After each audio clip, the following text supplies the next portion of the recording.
नमस्कार, आप देख रहे हैं वी भारत टीवी और मैं हूं आपके साथ रवीक्षा शर्मा। चलिए सीधे रुक करेंगे आज की मुख्य खबरों की ओर। करौली पुलिस ने कार्रवाई करते हुए 92 लाख के 458 मोबाइल रिकवर कर उनके मालिकों को सौंप दिए हैं। करौली जिला पुलिस ने साइबर शील्ड अभियान के तहत कार्रवाई करते हुए 92 लाख रुपए के 458 मोबाइल रिकवर करने में सफलता हासिल की है। पुलिस टीम ने महज जनवरी माह में 140 मोबाइल रिकवर कर पीड़ितों को सौंप कर राहत पहुंचाई है। पुलिस अधीक्षक ब्रिजेश ज्योति उपाध्याय ने बताया कि कार्रवाई करते हुए अब तक 233 मोबाइल नंबरों और 1138 IMEI नंबरों को बंद करवाया गया है। पुलिस टीम ने लगातार 1930 पोर्टल पर परिवादियों की मिल रही शिकायत का तुरंत निस्तारण करते हुए 65 लाख रुपए होल्ड करवाकर 30 लाख रुपए पीड़ितों को वापस कराया है। अब तक पुलिस टीम ने 92 लाख रुपए के 458 मोबाइल को बरामद करते हुए पीड़ितों को सुपुर्द किया है।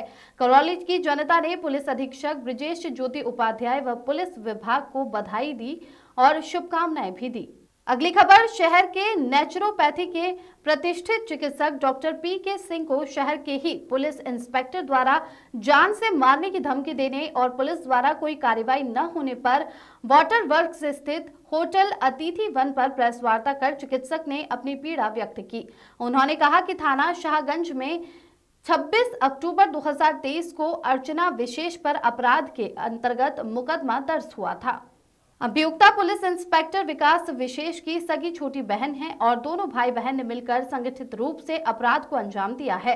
इंस्पेक्टर विकास विशेष की बहन अर्चना विशेष, जो कि अधिवक्ता है, गाजियाबाद में इन दोनों ने मिलकर 125 मेंटेनेंस का मुकदमा डलवाया। अर्चना विशेष के अधिवक्ता होने के कारण गाजियाबाद न्यायालय से मेंटेनेंस दिलाने का आदेश भी करवाया, जबकि आज तक पुलिस ने अभियुक्ता के भाई इंस्पेक्टर विकास विशेष से प्रार्थी के लूटे हुए माल की न तो बरामदगी की और न ही अभियुक्ता के खिलाफ कोई प्रभावी कार्रवाई की। प्रकरण की गंभीरता को देखते हुए डीसीपी सिटी सूरज राय ने थाना प्रभारी शाहगंज को FIR दर्ज करने एवं निष्पक्ष कार्रवाई करने के आदेश दिए। विषय क्या है? किस तरीके की? अब मैं बताता हूँ, पूरा बताता हूँ। मेरा नाम डॉक्टर PK सिंह है। मैं अल्टरनेटिव मेडिसिन नेचुरोपैथी का डॉक्टर हूँ। मेरी पहली पत्नी से डिवोर्स हो गया था, बच्चे छोटे थे और कोरोना ने हमें एक बहुत बड़ा सोचने पे मजबूर कर दिया था कि बच्चों की केयर हो पाए, इसलिए मैंने अपना प्रोफाइल शादी.com पे डाल दिया, वहाँ से रिश्ता ढूँढने के लिए। तो गाजियाबाद की वो शादी.com पे गाजियाबाद की एक आयशा सिंह की लड़की थी, जिसका प्रोफाइल था आयशा सिंह और टीचर लिखा हुआ था। टीचर होने के नाते, टीचर क्योंकि बच्चों की केयर अच्छे से कर लेती हैं, टीचर होने के नाते हमने बातचीत करने का वो लिया। बातचीत करने के लिए हम 8 अगस्त 2022 को हम जो है गाजियाबाद गए, उनके घर वालों से मिले और उनको देखा। वहाँ पहले से षड्यंत्र के तहत कूट रचित दस्तावेज तैयार थे और ऐसा क्या हुआ मुझे नहीं पता। उन्होंने साइन करा के और वहाँ पर पंजीकरण कराने के लिए कर दिया। उसी दिन पता चला कि उनका नाम अर्चना विशेष है और वो गाजियाबाद में एक अधिवक्ता है। उन्होंने की धमकी दी, उसी दिन आगरा चलने के लिए बोले कि मुझे ले चलिए। मैं उस दिन लेकर के आया। मुझे यहाँ पे समाज में, अपनी कॉलोनी में बहुत शर्मिंदा होना पड़ा, क्योंकि मैं कई सालों से बच्चों के साथ रह रहा था। ऐसी कौन महिला है? फिर उन्होंने यहाँ आकर के 50 लाख की डिमांड की। मेरे ऊपर इतने अत्याचार हुए, जो अत्याचार हुए उनकी सारी शिकायतें पुलिस अधिकारियों को दी गई, लेकिन उसका भाई इंस्पेक्टर विकास विशेष जो LIO में, वो अपने प्रभाव की वजह से कोई कार्रवाई नहीं हो रही थी। लगातार उसका उत्पीड़न था, मारपीट, गाली गलौज, मेरे गमले मारना, अटैक करना और खाने में धीमा जहर देना और कई बार हॉस्पिटल भी एडमिट होना पड़ा। इन सब के चलते कोई भी पुलिस कोई कार्रवाई नहीं कर पा रही। फिर मैं DCP सिटी सूरज राय जी से मिला, अपने पूरे प्रकरण की पूरी जानकारी दी, मैंने कुछ एविडेंस दिखाए। उन्होंने मामले को गंभीरता से लेते हुए एसएचओ साहगंज को तत्काल प्रभाव से एफआईआर दर्ज करने और निष्पक्ष जांच करने के आदेश दिए, लेकिन उसके बावजूद भी एफआईआर दर्ज नहीं हुई। इंस्पेक्टर विकास विशेष का काफी प्रभाव होने के बाद अपनी बहन को गाजियाबाद भेज करके जो एक अधिवक्ता है, अधिवक्ता होते हुए वहां 125 के मेंटेनेंस के मुकदमा डाले और यहाँ विवेचना में शिथिलता डाली गई। विवेचना में थोड़ा खानी पूरी कर रही थी पुलिस, तो हमने जो है उच्च अधिकारियों को इनकी शिकायत की, तो विवेचना क्राइम ब्रांच में ट्रांसफर हो गई। फिर उस इंस्पेक्टर विकास विशेष का पूरा इन्वेस्टिगेशन ऑफिसर पूरा प्रभाव रहा।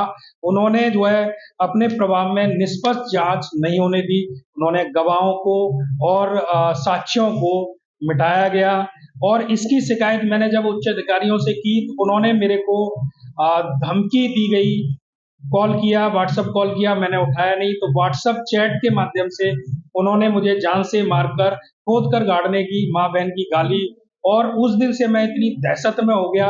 साक्ष्य थे, साक्ष्य के साथ में मैं कमिश्नर ऑफ पुलिस से है उनसे मिला और उन्होंने बोले ठीक है कार्रवाई करते हैं। कोई कार्रवाई नहीं हुई। कार्रवाई नहीं हुई ये कह करके मुझे बता दिया गया कि उसने हरिपुर थाने में जाकर के माफी मांग ली गई है।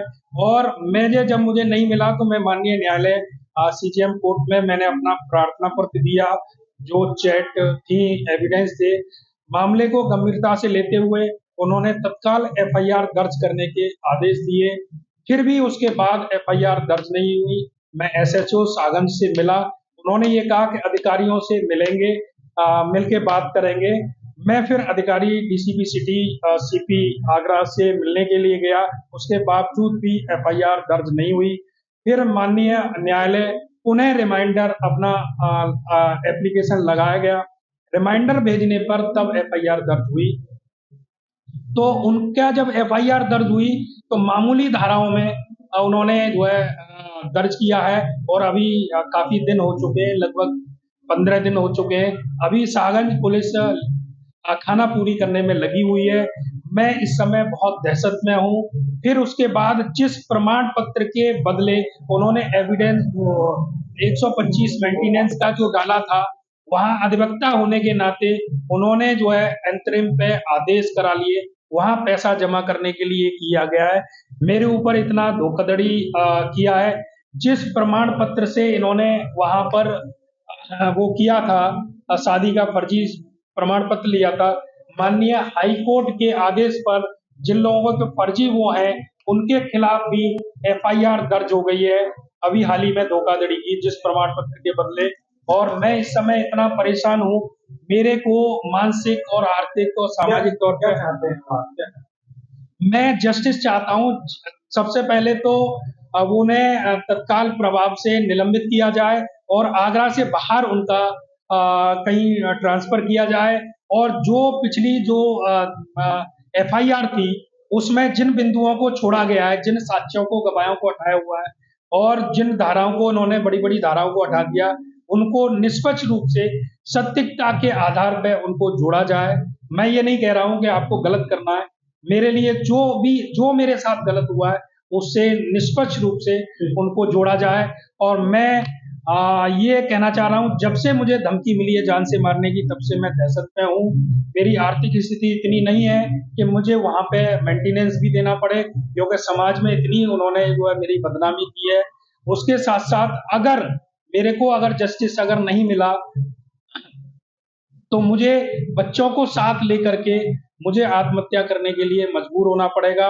और मेरे साथ में अगर वो कोई घटना घटित करते हैं तो उसके लिए सरकार, पुलिस प्रशासन। अगली खबर मुरादाबाद में बेसिक शिक्षा विभाग की एक टीचर की लाश उसके बेडरूम में फंदे पर लटकी मिली है।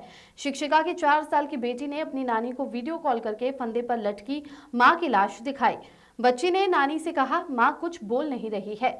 बेटी की लाश फंदे पर लटकी देख परिजन बदहवास हालत में गाजियाबाद से भागे और पुलिस को सूचना दी। पुलिस ने शिक्षिका के इंजीनियर पति को हिरासत में लिया है। मुरादाबाद के मझोला थाना क्षेत्र में बुद्धि विहार फेज 2 की है, जहां 7B सेक्शन में अपने पति रोहित कुमार और 4 साल की बेटी ओजस्वी के साथ रहने वाली शिक्षिका रूबी 35 साल की रूबी की तैनाती कुंदर की ब्लॉक के भीकनपुर कुलबाड़ा प्राइमरी स्कूल में थी, जबकि उनका पति रोहित कुमार HCL कंपनी में सॉफ्टवेयर इंजीनियर है। घटना की जानकारी पाकर रूबी के मायके वालों ने पुलिस को सूचना दी, जिसके बाद मझोला पुलिस घटनास्थल पर पहुंची। फॉरेंसिक टीम की छानबीन के बाद शव को नीचे उतरवाकर पंचनामा भरकर पोस्टमार्टम के लिए भिजवाया है। पुलिस ने रोहित को हिरासत में लेकर उससे पूछताछ शुरू कर दी है। मायके वालों का कहना है कि रूबी की शादी 2019 में रोहित के साथ हुई थी। रूबी का मायका गाजियाबाद के मुरादनगर थाना क्षेत्र में जलालपुर गांव में है।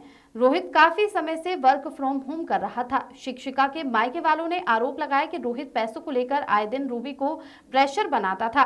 15 लाख रुपए कुछ दिन पहले ही उसने प्रेशर बनाकर वसूले थे। बीते दिन भी उसने UPI की मदद से रूबी के खाते से 50,000 रुपए ट्रांसफर किए थे।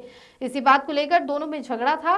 रूबी के परिजनों का कहना है कि उनकी बेटी आत्महत्या नहीं कर सकती, उसे हत्या करने के बाद रोहित ने ही फंदे पर लटकाया है। पुलिस इस मामले में रोहित से पूछताछ कर रही है। रोहित से पुलिस पूछताछ कर रही है। सामने आया कि पति रोहित कुमार मोदी नगर का रहने वाला है। मोदी नगर में शिक्षिका और रोहित के नाम पर साझे में मकान था। पति इस मकान को बेचना चाहता था, जबकि शिक्षिका मकान को बेचने का विरोध कर रही थी। मुरादाबाद में शिक्षिका किराए पर रहती थी। क्या मामला हुआ? देखिए, शाम को 5 बजे एक सूचना प्राप्त हुई थी कि रूबी नाम की एक महिला की डेथ हो गई है। उस पर पुलिस पहुंची थी तो उसका लटका हुआ शरीर मिला था और उसको PM के लिए भेज दिया गया है। लड़की के घर वाले आ गए, उनकी तरफ से एक FIR दी गई है और उस FIR के आधार पर 4 लोग को नामजद किया गया है और 82 BNS की धारा 82 के तहत ये मुकदमा पंजीकृत किया जा रहा है। आगे की कार्रवाई इसमें विधि के अनुसार की जाएगी। अगली खबर फिर मुरादाबाद से, जहां STF की टीम ने मझोला इलाके में एक लग्जरी कार से 101 किलोग्राम गांजा बरामद किया है। बाजार में इसकी कीमत 1 करोड़ रुपए तक होने का दावा किया जा रहा है। पकड़े गए 3 तस्करों में से 2 मुरादाबाद के, जबकि 1 बरेली का रहने वाला है। तस्करों ने खुलासा किया कि वे उड़ीसा के कटक से लाकर मंडल में महंगे दामों पर गांजा बेचते थे। STF नेटवर्क को खंगालने में जुटी है, जहां STF के CEO अब्दुल कादिर के नेतृत्व में SI राशिद अली की टीम ने बुधवार को दोपहर करीब 1:30 बजे मझोला के पेपटपुरा इलाके से एक लग्जरी कार को चेकिंग के लिए रोका। कार में जुल्फिकार अली निवासी फैज नगर बरेली, नरेंद्र कुमार भोगपुर मिठौनी थाना मझोला व नितिन कुमार निवासी रामेश्वर कॉलोनी थाना मझोला सवार थे। तलाशी लेने पर कार से 101 किलोग्राम गांजा बरामद हुआ। शुरुआत में तीनों STF की टीम को गुमराह करते रहे। सख्ती से पूछताछ में तीनों ने स्वीकार किया कि बरामद गांजा वे उड़ीसा के कटक से दीपक नामक व्यक्ति से 27 जनवरी को खरीद कर लाए थे। तभी से नंबर प्लेट बदलकर अलग अलग स्थानों पर महंगे दामों पर बेच रहे थे। ये भी कबूला कि उन्होंने 40 किलो गांजा अमरोह के कमरुद्दीन निवासी अमरोहा देहात, 10 किलो अरुण कुमार निवासी आदर्श कॉलोनी को बेचा है। इस बरामदगी के बाद मझोला पुलिस की कार्यप्रणाली पर भी शक के दायरे में आ रही है। एक बड़ी सफलता प्राप्त हुई है। STF और मझोला थाने की हमारी पूरी टीम चेकिंग कर रही थी। उसी दरमियान दोपहर के टाइम में एक क्रेटा गाड़ी पे जब रोका गया तो उसमें 3 लोग गिरफ्तार किए गए हैं। इसमें एक का नाम नरेंद्र है, दूसरे का नितिन और तीसरे का जुल्फिकार। इनके पास से 101 किलो गांजा बरामद हुआ है। ये गांजा ये उड़ीसा से मंगाते थे और उड़ीसा से मंगाने के बाद यहाँ जहाँ भी इनको डिमांड होती थी वहाँ इसको भेज देते थे और यहाँ पर इसका कंज्यूम कराते थे। चेकिंग के दौरान इनको पकड़ा गया है, मुकदमा पंजीकृत कर दिया गया है और इनको जेल भेजा जा रहा है। इनकी क्या क्रिमिनल हिस्ट्री है इसके बारे में भी जानकारी की जा रही है। जो भी निकल के आएगा उसका आधार पर हम लोग आगे की कार्रवाई करेंगे। मार्केट में गांजे की कीमत क्या बताई जा रही है? लगभग 1 करोड़ से ऊपर इसकी गांजे की कीमत है और इनका पूर्व की सारी चीजें। अगली खबर, वराट पंचायत क्षेत्र में विकास कार्यों और सरकारी योजनाओं के क्रियान्वयन का निरीक्षण करने के लिए विकास अधिकारी मंछाराम के गांव का दौरा किया। इस दौरान उन्होंने किसान रजिस्ट्री शिविर का निरीक्षण कर किसानों की समस्याओं को और पंजीकरण प्रक्रिया की जानकारी ली, ताकि किसी को भी परेशानी न हो। इसके अलावा उन्होंने पंचायत की कामकाज की समीक्षा की और प्रधानमंत्री आवास योजना के तहत पात्र लाभार्थियों को जोड़ने के लिए घर घर सर्वेक्षण करने का निर्देश दिए। गांव में सफाई व्यवस्था को लेकर भी अधिकारी ने विशेष ध्यान दिया। उन्होंने सरपंच से चर्चा कर गांव में स्वच्छता बनाए रखने के निर्देश दिए और स्वयं गलियों व चौराहों का निरीक्षण कर सफाई व्यवस्था की स्थिति देखी। इस दौरे के दौरान ग्रामीणों ने अपनी समस्याएं भी रखी, जिनके समाधान के लिए संबंधित विभागों को आवश्यक दिशा निर्देश दिए गए। अधिकारी ने भरोसा दिलाया कि सरकारी योजनाओं का लाभ सभी जरूरतमंदों तक पहुंचाया जाएगा और विकास कार्यों में किसी भी तरह की लापरवाही बर्दाश्त नहीं की जाएगी। खबरों में फिलहाल इतना ही। आप बने रहिए वी भारत टीवी के साथ।